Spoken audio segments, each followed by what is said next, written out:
बच्चों last time पर हम लोगों इम्यूनिटी या पढ़ रहे थे इसमें प्रतिरोधक क्षमता। शरीर में रोगों से लड़ने की जो क्षमता होती है उसी को प्रतिरोधक क्षमता या इम्यूनिटी कहते हैं। तो ये इम्यूनिटी या प्रतिरोधक क्षमता हमारे शरीर में कितने प्रकार की होती है और ये किस प्रकार कार्य करती है, और हमारे शरीर में जो जर्म्स हैं, जीवाणु, विषाणु, बैक्टीरिया, वायरस, ये जब अंदर प्रवेश करते हैं, ये हमारे शरीर के संपर्क में आते हैं, तो ये नष्ट कैसे हो जाते हैं और कौन इनको नष्ट करता है, ये सब इसमें समझेंगे। तो इसमें इम्यूनिटी या प्रतिरोधक क्षमता, टाइप्स ऑफ इम्यूनिटी, टाइप या प्रतिरोधक क्षमता कितने प्रकार की होती है, इसको हम लोगों ने डिस्कस किया था। 2 प्रकार की होती है, एक इनेट या जन्मजात जो जन्म से ही होती है, और दूसरी एक्वायर्ड जो बाद में जीवन काल के दौरान अर्जित की जाती है। इसे हम कहते हैं कौन सी इम्यूनिटी? एक्वायर्ड या उपार्जित या अर्जित। अर्जित प्रतिरोधक क्षमता या उपार्जित प्रतिरोधक क्षमता या एक्वायर्ड इम्यूनिटी। तो इसमें टाइप्स ऑफ इम्यूनिटी में सबसे पहला टाइप है इनेट या नॉन स्पेसिफिक इम्यूनिटी। इनेट जो जन्मजात होती है, और नॉन स्पेसिफिक मतलब कोई अति विशिष्ट नहीं होती कि कोई भी किसी एक रोग से लड़ने की क्षमता प्रदान करे। नॉन स्पेसिफिक, स्पेसिफिक मतलब होता है कि किसी विशिष्ट रोग के लिए रोगों से लड़ने नहीं, बल्कि सभी प्रकार के रोगों से लड़ने के लिए ये क्षमता होती है जो जन्मजात होती है, सभी रोगों से लड़ने की। तो कोई अति विशिष्ट नहीं होती, कोई स्पेसिफिक नहीं होती है, जो जन्मजात होती है। तो ये जो होती है नॉन स्पेसिफिक होती है। इसे इनबॉर्न इम्यूनिटी भी कहते हैं। इनबॉर्न इम्यूनिटी मतलब कि जो जन्म से ही होती है, तो इसलिए इसको इनबॉर्न इम्यूनिटी भी कहते हैं, क्योंकि जन्म से ही होती है। एक्स्ट्रा अब इसके अंतर्गत पढ़ते हैं क्या इनेट नॉन स्पेसिफिक में, एक ऐसी एक्सटर्नल बैरियर, इसमें कुछ एक्सटर्नल बैरियर होते हैं, बाह्य अवरोध होते हैं। जैसे हमारी त्वचा है, ये बाह्य अवरोध है। त्वचा में पाई जाने वाली ग्रंथियां, ग्लैंड्स, ये बाह्य अवरोध है। त्वचा में पसीने वाली ग्रंथियां, तेली ग्रंथियां जो होती हैं, ये अवरोध उत्पन्न करती हैं, जो घुसने नहीं देती हैं जर्म्स को, बैक्टीरिया, वायरस को। तो इस प्रकार से ये एक्सटर्नल बैरियर होते हैं, बाह्य अवरोध होते हैं। स्किन में पाई जाने वाली ग्लैंड्स, सीबेशियस ग्लैंड या आइली ग्लैंड, स्वेट ग्लैंड, ये क्योंकि इनमें जो पदार्थ स्रावित होता है वो सब एंटीसेप्टिक होता है, वो जीवाणु कीटाणुओं को नष्ट कर देता है, उनकी वृद्धि को रोक देता है, उनको सरवाइव नहीं करने देता है, उनको वहाँ जिंदा नहीं रहने देता है। तो इस प्रकार से ये एक्सटर्नल बैरियर होते हैं, त्वचा और त्वचा में पाई जाने वाली ग्रंथियां। और इसके अलावा हमारे शरीर के जो विभिन्न अंग हैं, जैसे कि नाक, आँख, मुंह, कान, इनमें भी ये एक्सटर्नल बैरियर के रूप में पदार्थ कुछ न कुछ स्रावित होता है। तो एक्सटर्नल जो बैरियर होते हैं, त्वचा है, आँख है, नाक है, कान है, मुंह है, तो इनमें क्या होती है, सभी में म्यूकस मेम्ब्रेन होती है। म्यूकस मेम्ब्रेन जहाँ चिपचिपा पदार्थ स्रावित होता है, वो मेम्ब्रेन होती है। और इंटरनल बैरियर भी होते हैं, आंतरिक बैरियर भी होते हैं, बाहरी बैरियर भी होते हैं। बैरियर माने जो अवरोध उत्पन्न करते हैं। इसमें एंटी माइक्रोबाइल सब्सटेंस, इनमें जो पदार्थ साबित होता है कैसा होता है, एंटी माइक्रोबाइल सब्सटेंस, जो मतलब कि जीवाणुओं कीटाणुओं को मार देता है, ऐसे पदार्थों का स्रावण होता है। ये जितने भी होते हैं ये सब, इसमें फैगोसाइट्स भी होते हैं। हमारी कुछ जो रुधिर कणिकाएं होती है WBC, ये जीवाणुओं कीटाणुओं का भक्षण करती, फैगोसाइड करती। भक्षण करना, फैगोसाइड करना, उसको बिल्कुल निगल जाना, खा जाना, ये फैगोसाइड्स होती। और इन्फ्लेमेशन, इन्फ्लेमेशन मतलब कि टेम्परेचर बढ़ जाता है। तो टेम्परेचर बढ़ने से भी क्या होता है कि जीवाणु कीटाणु हमारे शरीर में टेम्परेचर बढ़ने पर अपने आप नष्ट हो जाते हैं हाई टेम्परेचर के कारण। तो इस प्रकार से ये इन्फ्लेमेशन को हिंदी में कहते हैं प्रदाह।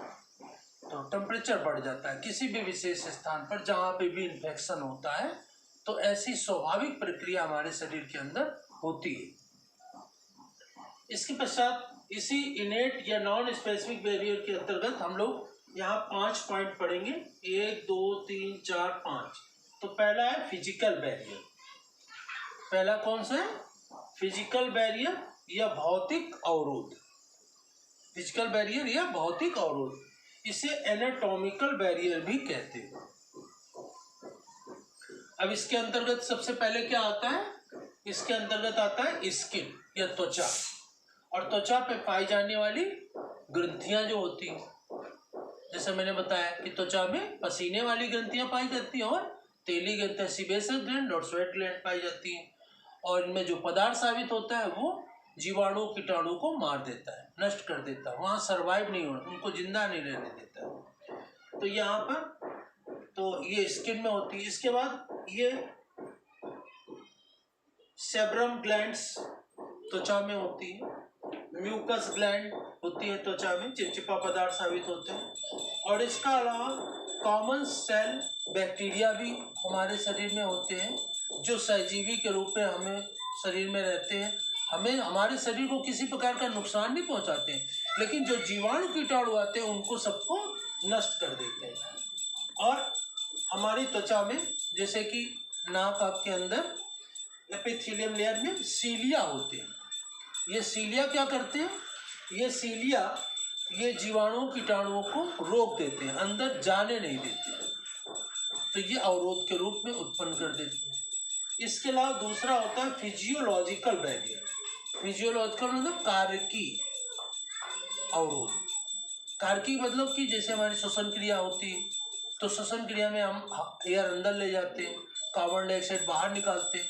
तो नाक के अंदर ये जो मुकस सीक्रेट होता है, वहाँ से अंदर नासा मार के यहाँ से कान नाक से ले करके और गले तक, यहाँ पर और नीचे की तरफ इस मार्ग में छोटे छोटे रोम के समान हेयर होते हैं, जो कि जीवाणु कीटाणु को मार देते हैं। और यहाँ म्यूकस भी होता है जो कि उनको नष्ट कर देता है। रोम जो होते हैं उसको अंदर जाने नहीं देते हैं, और बॉडी के टेम्परेचर के कारण वो नष्ट हो जाते हैं। तो यहाँ पर म्यूकस उनको मारता है।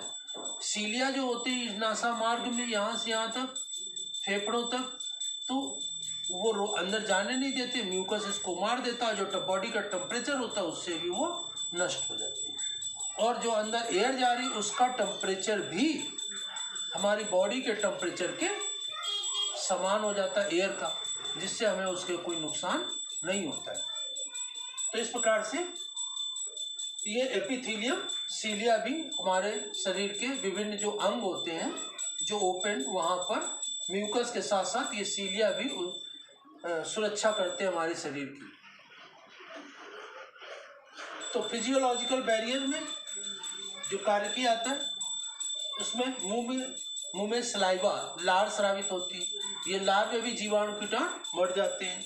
गैस्ट्रिक जूस जो अमाशय में रस स्रावित होता है उसमें क्या होता है? HCl हाइड्रोक्लोरिकम, यह हाइड्रोक्लोरिकम जीवाणु कीटाणुओं को पहुंच जाते तो उनको मार देता है और भोजन को भी गला देता है। इसके बाद टीयर या जो आंखों से आंसू निकलते हैं या आंखों में जो द्रव होता है वो उसमें क्या होता है? लाइसोजाइम। ये लाइसोजाइम भी जीवाणु कीटाणुओं को मार देता है, नष्ट कर देता है। इसके अलावा इंटरफेरॉन्स जो होते हैं, जो क्षतिग्रस्त कोशिकाएं होती हैं बैक्टीरिया वायरस से, उनसे जो रासायनिक पदार्थ स्रावित होता है वो इंटरफेरॉन कहलाता है, और ये दूसरी सामान्य कोशिकाओं को प्रभावित होने से रोक देता है, वही इंटरफेरॉन होता है। सीरुमिन, यह सीरुमिन कान में, जो कान के अंदर ब्राउन कलर का वैक्स मोम स्रावित होता है उसे सीरुमिन कहते हैं, और ये भी जीवाणु कीटाणु को पनपने नहीं देता है, उनको सर्वाइव नहीं करने देता, उनको नष्ट कर देता है। और इंटरफेरॉन मैंने बता ही दिया, इंटरफेरॉन जो बैक्टीरिया और वायरस से क्षतिग्रस्त कोशिकाएं होती हैं उनके द्वारा जो रासायनिक पदार्थ स्रावित होता है उसे इंटरफेरॉन कहते हैं, और ये सामान्य कोशिकाओं को प्रभावित होने से बचा लेता है। तो ये सब क्या होता है, फर्स्ट लाइन डिफेंस होता है। फर्स्ट लाइन डिफेंस हमारे शरीर का प्रथम पंक्ति में हम ये डिफेंस सिस्टम होता है, सुरक्षा का तंत्र होता है जो हमारे शरीर की रोगों से रक्षा करता है। तीसरा पॉइंट आता है यहाँ पर सेलुलर बैरियर, कोशिकीय अवरोध। सेलुलर बैरियर या कोशिकीय अवरोध। ये कोशिकीय अवरोध क्या होता है, WBC, हमारे ब्लड में WBC होती है, श्वेत रुधिर कणिकाएं होती हैं। इसमें जो न्यूट्रोफिल्स और मोनोसाइट्स होते हैं, न्यूट्रोफिल्स और मोनोसाइट्स होते हैं, ठीक है। न्यूट्रोफिल्स और मोनोसाइट ये जो होती हैं जीवाणुओं कीटाणुओं का भक्षण करती है, उनको फैगोसाइट करती, निगल जाती और नष्ट कर देती है। न्यूट्रोफिल्स और मोनोसाइट ये किसके प्रकार हैं, ये WBC के अंतर्गत आती हैं, WBC के प्रकार हैं। तो ये कोशिकाएं जो होती है फैगोसाइटोसिस, भक्षण के द्वारा जीवाणु कीटाणुओं को नष्ट कर देती है। जो न्यूट्रोफिल्स होती है ये डायपेडाइसिस होती है। जैसे हमारे शरीर में कहीं पर केल चुभ गई, कोई बैक्टीरिया वायरस का अटैक हो गया, तो ये ब्लड के वेसल्स के अंदर से बाहर निकल आती है और जीवाणु कीटाणुओं को भक्षण करने के बाद ये फिर अंदर प्रवेश कर जाती है। इसको कहते हैं डायपेडाइसिस। तो ये प्रक्रिया न्यूट्रोफिल्स के द्वारा होती है। ये हमारे पूरे शरीर में कोशिकाएं भ्रमण करती रहती है और जहाँ पे इस तरह की कोई कंडीशन होती है कि बाहर से बैक्टीरिया वायरस आ रहा है तो ये ब्लड वेसल के अंदर से बाहर निकल आती है और जीवाणु कीटाणुओं का भक्षण करने के बाद फिर अंदर प्रवेश कर जाती है। तो ये डायपेडेसिस होती है। इसके बाद मैक्रोफेजेस, ये जो होती है मैक्रोफेजेस, मैक्रोफेजेस माने कि ये जो न्यूट्रोफिल्स होती है अपना आकार बड़ा कर लेती है और बड़ा करके उसका भक्षण कर लेती है, फिर आकार में सिकुड़ जाती है। जब बाहर आती तो छोटे रूप में आती, लेकिन बाहर आकार बड़ा कर लेती है और उसका भक्षण कर ले, फिर सिकुड़ जाती और फिर अंदर प्रवेश कर जाती। तो ये मैक्रोफेजेस आकार बड़ा हो जाती है। इसके पश्चात स्किन में, त्वचा में हिस्टोसाइट्स स्रावित होती है जो जीवाणुओं कीटाणुओं को नष्ट कर देते हैं, हिस्टोसाइट्स जो होते हैं। इसके अलावा लीवर में, यकृत में कुफर सेल्स होती हैं, यकृत में कुफर सेल्स होती हैं, ये भी जीवाणु कीटाणुओं को मारने का कार्य या नष्ट करने का कार्य करती है। इसके अलावा फेफड़ों में मैक्रोफेजेस होते हैं, ये भी जीवाणु कीटाणुओं को मारने का काम, नष्ट करने का काम करते हैं, मैक्रोफेजेस। इसके बाद जो नर्व सेल्स होती हैं, तंत्रिका कोशिकाएं, हमारे नर्वस सिस्टम में नर्व सेल्स होती है, तंत्रिका कोशिकाएं, ये माइक्रोग्लिया जो होती है उसके अंतर्गत ये जीवाणु कीटाणुओं को मारने का कार्य करती है। इसके अलावा polymorphic nuclear leukocyte, polymorphic nuclear जो न्यूक्लियर ल्यूकोसाइट्स होती है PMNL, ये इसमें जो न्यूट्रोफिल्स होती है वो भी फैगोसाइट होती हैं, मतलब कि भक्षण करके जीवाणुओं कीटाणुओं को नष्ट करने का कार्य करती हैं। तो ये सेलुलर बैरियर होता है, कोशिका के अंदर हमारी सुरक्षा की व्यवस्था। इसके बाद चौथा होता है साइटोकाइन बैरियर। साइटोकाइन बैरियर मतलब कि इसमें इंटरफेरॉन्स, जैसा मैंने ऊपर बताया, इंटरफेरॉन जो हमारे शरीर की कोशिकाएं, जो कोशिकाएं बैक्टीरिया और वायरस के द्वारा प्रभावित हो जाती हैं, उससे कोई रोग हो जाता है तो उन कोशिकाओं के द्वारा विशेष प्रकार का प्रोटीन युक्त पदार्थ बनता है, उसी को हम इंटरफेरॉन कहते हैं। और ये इंटरफेरॉन जो बनता है हमारे शरीर में क्षतिग्रस्त कोशिकाओं या घायल कोशिकाओं या प्रभावित कोशिकाओं के द्वारा, इन्फेक्टेड सेल्स के द्वारा, तो ये दूसरी सामान्य कोशिकाएं जो नॉर्मल सेल्स हैं उनको इन्फेक्टेड होने से, संक्रमित होने से बचा लेता है। तो ये, इसके बाद पांचवा पॉइंट आता है फीवर। हमारे शरीर का फीवर कितना होता है, 98.6 डिग्री सेंटीग्रेड नॉर्मल टेम्परेचर या 37 डिग्री सेंटीग्रेड। तो इस टेम्परेचर पर क्या होता है, 98.6 डिग्री फ़ारेनहाइट या 37 डिग्री सेंटीग्रेड पर, इस टेम्परेचर पर क्या होता है, इस टेम्परेचर पर सामान्यतः जीवाणु कीटाणु नष्ट हो जाते हैं। और या कभी बैक्टीरिया वायरस का अटैक होता है, संक्रमण होता है, तो फिर क्या होता है, कभी कभी हमारे शरीर का ताप बढ़ जाता है, फीवर आ जाता है। और फीवर आ गया तो फीवर में क्या होता है, हमारे शरीर का टेम्परेचर बढ़ने से वो सामान्य जो बैक्टीरिया वायरस है जिनके द्वारा हमारा शरीर प्रभावित होने वाला है वो सब नष्ट हो जाते हैं हाई टेम्परेचर के कारण। और शरीर में हाई टेम्परेचर होने पर शरीर की जो क्रिया प्रणाली है, फंक्शन है, वो बढ़ जाता है। हमारा बॉडी का जो फंक्शन है वो तेजी से होने लगता है। शरीर की जो क्रियाएं होती हैं उनकी दर बढ़ जाती है, जिससे कि जो सामान्य बैक्टीरिया वायरस जिनका हमला हुआ है हमारे शरीर के अंदर वो सब नष्ट हो जाते हैं। तो बॉडी में ये ऑटोमेटिक सिस्टम होता है बॉडी का टेम्परेचर बढ़ाने पर, बॉडी का टेम्परेचर। लेकिन ये फीवर भी कई प्रकार का होता है, सामान्यतः ऐसे नष्ट हो जाता है। और यदि कभी आक्रमण ज़्यादा हुआ तो वो फीवर टेम्परेचर से नष्ट भी नहीं हो जाता।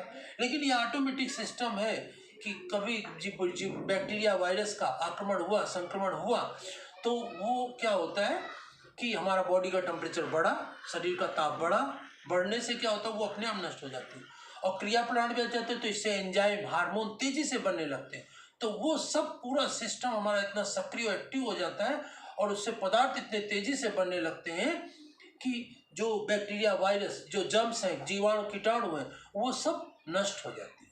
तो इस प्रकार से हमारे शरीर में ये बैरियर या अवरोध होते हैं जो हमारे शरीर की सुरक्षा प्रदान करते हैं, जो जन्म से ही सभी में होता है मानव जाति में। तो ये से हम इनबॉर्न इम्यूनिटी या जन्मजात प्रतिरोधक क्षमता होती है। तो इसके बारे में पढ़ा इनेट। और इसी के आगे नेक्स्ट टर्म पर एक्वायर्ड इम्यूनिटी के बारे में नेक्स्ट टर्म पर हम लोग पढ़ेंगे। इसको आप सही प्रकार से समझ करके अपनी फेयर कॉपी में नोट करेंगे, इसलिए मैंने इसको एक्सप्लेन किया और लिखा भी है। और इसको सही ढंग से देख लेंगे, कोई प्रॉब्लम होगी तो फिर डिस्कस करेंगे। धन्यवाद।